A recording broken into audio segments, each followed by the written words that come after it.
ये बात है साल 1914 की, जब एक 8 साल का बच्चा जापान के एक गांव में खेल रहा था। तभी उसने 4 पहियों पर चलती एक मशीन देखी। ये फोर्ड का मॉडल टी था, जिसको देखकर ये बच्चा बहुत ज्यादा हैरान हुआ।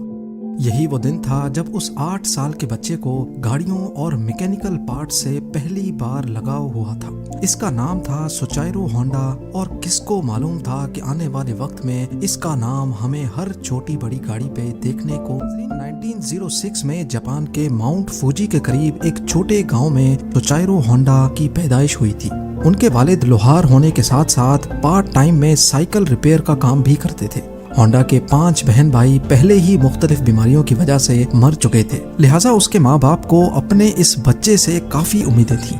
लेकिन उसको पढ़ाई से तो कोई लगाव नहीं था, अलबत्ता अपने बाप के साथ साइकिल रिपेयर करने में होंडा को ज्यादा दिलचस्पी थी। जब वो 16 साल का हुआ तो उसने न्यूज़पेपर में जॉब का एक ऐड देखा। 8 शोकाई नामी टोक्यो के इस ऑटोमोबाइल सर्विस स्टेशन पे टेक्नीशियंस चाहिए थे। होंडा ने कंपनी को जॉब के लिए लेटर लिखा और खुशकिस्मती थी कि वहां से पॉजिटिव रिप्लाई भी आ गया। यही वो टाइम था जब होंडा अपना घर और स्कूल छोड़कर कमाने की आस लगाए टोक्यो रवाना हो गया। होंडा का ख्वाब तो तब टूटा जब वो टोक्यो में 8 शुकाई पहुंच गया था। कंपनी के मालिक ने होंडा से सफाई सुथराई के काम करवाना शुरू कर दिए और यहाँ तक के उसको बेबी सिटिंग पर लगा दिया। होंडा बेचारा करता तो क्या करता, एक तरफ वो अपना घर और माँ बाप को छोड़कर निकला था, तो दूसरी तरफ उससे फालतू काम लिए जा रहे थे। उसको वापस अपने गांव जाने में शर्म आ रही थी, क्योंकि वो अपने पेरेंट्स को फेस करने की हिम्मत नहीं कर पा रहा था। यही वजह थी कि अगले कई महीनों तक वो वहीं ऑड जॉब्स करने पर मजबूर रहा। कुछ ही महीनों के बाद 8 शुकाई के मालिक ने होंडा से वर्कशॉप के काम भी लेना शुरू कर दिए। होंडा को इस काम में शुरू से बहुत इंटरेस्ट था, इसीलिए वो चीजों को आसानी से समझ जाता था। चंद महीनों में वो हर तरह की गाड़ी और उनके पार्ट्स के बारे में काफी कुछ जान चुका था। इस दौरान 8 शुकाई ने 2 स्पोर्ट्स कार भी बनाई, जिसमें पहली गाड़ी 8 डैमलर थी और दूसरी कर्टिस। ये दोनों गाड़ियां यूज्ड इंजन्स को इस्तेमाल करके बनाई गई थीं, जिन्होंने जापानीज मोटर कार चैंपियनशिप 1924 में पहली पोजीशन भी हासिल की। होंडा अभी तक एक अच्छा मैकेनिक था, लेकिन इस रेस में वो ड्राइवर के साथ इंजीनियर के तौर पे बैठा था। यही वो इवेंट था जिसके बाद सुचाइरो होंडा ने मोटर स्पोर्ट्स को अपना रिलीजन बना लिया। अगले कई सालों तक वो 8 शुकाई में ही जॉब करता रहा और अपने एक्सपीरियंस को बढ़ाता भी रहा। 1928 में 22 साल की एज में उसके मालिक ने अपनी एक और ब्रांच खोलने का फैसला किया। ये ब्रांच हमामात्सु शहर में होना थी, जिसको चलाने के लिए मालिक ने होंडा को जिम्मेदारी देकर वहां भेज दिया। होंडा ने 8 शुकाई की इस नई ब्रांच को 1 वर्कर से शुरू किया था और सिर्फ 2 ही सालों में 30 वर्कर्स तक पहुंचा दिया। वो अब एक ब्रिलियंट मैकेनिक और रेसिंग ड्राइवर भी बन चुका था। उसने अपनी महारत का फायदा उठाते हुए अपने मालिक के लिए एक स्पोर्ट्स कार डिजाइन की। ये गाड़ी 120 किलोमीटर पर आवर की स्पीड से चल सकती थी, जिसने पुराने सारे रिकॉर्ड तोड़ दिए थे। ये रिकॉर्ड अगले 20 सालों तक जापान का हाईएस्ट रिकॉर्ड बना रहा। 8 शुकाई के मालिक के दिल में होंडा की अहमियत मजीद बढ़ चुकी थी। वो अपना खुद का वर्कशॉप खोलना चाहता था, लेकिन शायद किस्मत को ये मंजूर नहीं था। 1936 में रेसिंग के दौरान होंडा का एक हौलनाक हादसा हो गया। इस एक्सीडेंट में उसकी जान तो बच गई, लेकिन उसका लेफ्ट बाजू फ्रैक्चर हो गया, शोल्डर डिसलोकेट हो गया और चेहरे पर कई जख्म आ चुके थे। उसको अपनी जिंदगी यहीं खत्म होते दिखाई दे रही थी। ना वो मैकेनिक का काम कर सकता था और ना ही रेसिंग में हिस्सा ले सकता था। कई महीनों के बाद वो जब दोबारा ठीक हुआ तो उसने 8 शुकाई के मालिक से रिक्वेस्ट की कि वो अब ये रिपेयरिंग का काम नहीं कर सकता, बल्कि उसने आइडिया पेश किया कि क्यों ना वो अब स्पेयर पार्ट्स बनाने के लिए एक अलग कंपनी शुरू करें। 8 शुकाई के स्टेक होल्डर्स ने होंडा का ये आइडिया फौरन रिजेक्ट कर दिया। उनको ऑलरेडी प्रॉफिट्स मिल रहे थे और कोई भी नहीं चाह रहा था कि नया रिस्क लिया जाए। इसी पर होंडा ने डिसाइड किया कि पार्ट्स मैन्युफैक्चरिंग की कंपनी वो अकेले ही खोलेगा। 1936 में 30 साल की उम्र में उसने अपने दोस्त के साथ मिलकर टोकाई सेकी हैवी इंडस्ट्री खोली और अपने दोस्त सिचाइरो काटो को उसका प्रेसिडेंट बना दिया। कंपनी तो वो खोल चुके थे, पर होंडा के पास इसको चलाने के लिए कोई इन्वेस्टमेंट नहीं थी। वो दिन भर 8 शुकाई के लिए काम करता था, जबकि रात में अपनी नई कंपनी के लिए खुद इंजन पिस्टन बनाने की कोशिश करता था। अगले कई महीनों तक वो इसी रूटीन पे चलता रहा, लेकिन उसको कोई कामयाबी ना मिल सकी। उल्टा वो लगातार शिफ्टें लगा लगा कर कमजोर हो चुका था। एक के बाद एक नाकामी उसका रास्ता रोके बैठी थी। तभी उसने मेटलर्जी में महारत हासिल करने के लिए एक यूनिवर्सिटी में एडमिशन ले लिया। 1939 में 3 सालों की लगातार मेहनत करने के बाद वो आखिरकार एक पिस्टन बनाने में कामयाब हो ही गया। अब उसने आर्ट शुकाई से जॉब छोड़ दी और फुल टाइम पिस्टन बनाने में लग गया। पर उसको ये मालूम ही नहीं था कि उसके बनाए हुए पिस्टन में अभी भी कई फॉल्ट्स मौजूद हैं। उसने टोयोटा कंपनी को अपने पिस्टन ऑफर किए तो टोयोटा ने 50 में से 47 डिजाइन्स रिजेक्ट कर दिए। ये खबर होंडा पर बिजली बनकर गिरी, क्योंकि उसके पास अब वापसी का भी कोई रास्ता नहीं था। उसने मुख्तलिफ कंपनीज की रिक्वायरमेंट्स को समझने के लिए पूरे जापान के दौरे लगाना शुरू कर दिए।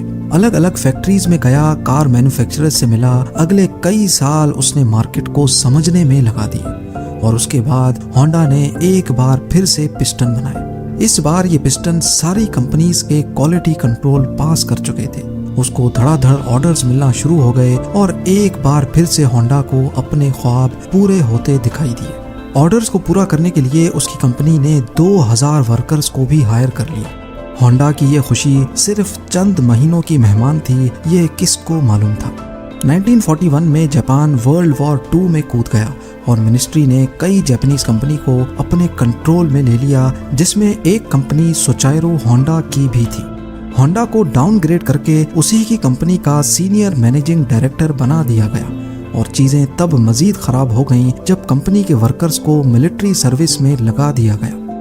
अगले 3 साल इंतहाई मुश्किल हालत में गुजरे, लेकिन 1944 में एक वाकया हुआ जिसने होंडा की उम्मीदों पर पूरी तरह से पानी फेर दिया। एयर रेड के दौरान एक मिसाइल सीधा होंडा की फैक्ट्री पे आ लगा। पूरे मुल्क के हालात बद से बदतर होते जा रहे थे। जापान जंग हारता हुआ दिखाई दे रहा था। फिर 1945 में 2 न्यूक्लियर अटैक्स हुए जिसने जापान की सिरे से कमर ही तोड़ डाली। इस वाक़े के बाद जापान ने अमेरिकन के सामने सरेंडर कर लिया।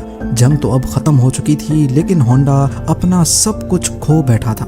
उसने अपने बचे कुचे एसेट्स टोयोटा को 4,50,000 येन में बेचे और एक बार फिर से जॉबलेस होकर बैठ गया। ये हालत सिर्फ होंडा के साथ ही नहीं थी, बल्कि पूरा जापान बहुत बुरे क्राइसिस से गुजर रहा था। इकोनॉमी मेल्ट हो रही थी। खाना पानी की शदीद किल्लत और महंगाई ने सबकी कमर तोड़ रखी थी। पब्लिक ट्रांसपोर्ट का मिलना इंतहाई मुश्किल था, क्योंकि जापान में पेट्रोल भी नायाब हो चुका था। इसी दौरान होंडा को जापानीज इंपीरियल आर्मी का एक छोटा इंजन मिला, जिससे वो वायरलेस रेडियो चलाया करते थे। अपनी आदत से मजबूर उसे एक आइडिया आया। उसने सोचा कि क्यों ना इस इंजन को एक साइकिल में लगाकर अपनी ट्रांसपोर्ट का मसला हल किया जाए। इससे ट्रांसपोर्ट आसान भी हो जाएगी और सस्ती भी पड़ेगी। क्योंकि उस दौर में लोग पहले ही महंगाई से बहुत परेशान थे, तो जब उन्होंने यही इंजन एक साइकिल पे लगा देखा तो सबको ये आइडिया बहुत अच्छा लगा। चंद यूज्ड इंजन्स तो होंडा को मिल गए, लेकिन लोगों की डिमांड इतनी ज्यादा थी कि अब होंडा ने खुद का नया इंजन डिजाइन कर लिया। ये हिस्ट्री में पहली बार था कि किसी मशीन पर होंडा का लोगो देखा गया। होंडा के पास इतने पैसे नहीं थे कि वो मास लेवल पे ये साइकिल्स बना सके, लिहाजा उसने 18,000 दुकानदारों के नाम एक ओपन लेटर लिखा। लोगों को होंडा पे इतना भरोसा था कि 3,000 दुकानदारों ने उसको पॉजिटिव रिप्लाई दिया और पैसे भी एडवांस में दे दिए। अगले 3 सालों में होंडा ने एक ऐसी मोटरसाइकिल बनाई जो मार्केट की रिक्वायरमेंट के ऐन मुताबिक थी। ये सुपर कब के नाम से लॉन्च की गई, जिसने आते ही मार्केट में धूम मचा दी।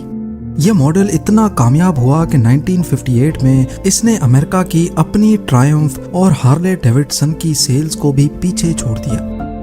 क्योंकि होंडा को रेसिंग का बहुत शौक तो था ही, इसीलिए उसने अब स्पोर्ट्स बाइक बनाने का फैसला किया। वो मुख्तलिफ बाइक रेसेस में जाता और जीतने वाली बाइक्स के खास फीचर्स नोट डाउन करता जाता।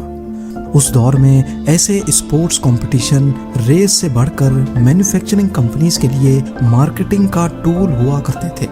चंद सालों में होंडा की पहली स्पोर्ट्स बाइक लॉन्च की गई, जिसने 1962 इंटरनेशनल रेसिंग कंपटीशन में पहली पोजीशन हासिल की। इस रेस ने होंडा का नाम पूरी दुनिया में फेमस कर दिया। 1960s में होंडा दुनिया की सबसे बड़ी मोटरसाइकिल मैन्युफैक्चरिंग कंपनी बन चुकी थी और 1968 तक ये 1 करोड़ यूनिट्स सेल कर चुके थे। अपनी जिंदगी के 62 इयर्स गुजारने के बाद आखिरकार सोचाइरो होंडा को कामयाबी तो मिल चुकी थी, लेकिन जो ख्वाब वो बचपन से ही लिए बैठा था वो अभी तक पूरा नहीं हो पाया था। होंडा अब कार मैन्युफैक्चरिंग की तरफ भी जाना चाहता था। कई लोगों ने उनको ऐसा करने से मना भी किया, लेकिन उन्होंने किसी की एक ना सुनी। उस वक्त जापान में ऑलरेडी टोयोटा और निसान जैसी कंपनीज अपना बिजनेस जमाए बैठी थी। वहां मार्केट में अपनी नई जगह बनाना काफी मुश्किल था। होंडा ने अपनी पहली पिकअप ट्रक T360 लॉन्च की, जो कि फेल हो गई। उसके बाद स्पोर्ट्स कार S500 लॉन्च की, जिसके सिर्फ 1300 यूनिट्स ही बिक पाए। कई सालों की मेहनत और कई दर्जन डिजाइन्स रिजेक्ट होने के बाद फाइनली 1972 में होंडा सिविक लॉन्च की गई। ये वो गाड़ी है जिसके नए मॉडल्स आज तक पूरी दुनिया में फेमस हैं। 1980s में होंडा मोटर्स जापान की तीसरी बड़ी मैन्युफैक्चरिंग कंपनी थी और सिर्फ 10 सालों में ही ये दुनिया की तीसरी बड़ी हो गई।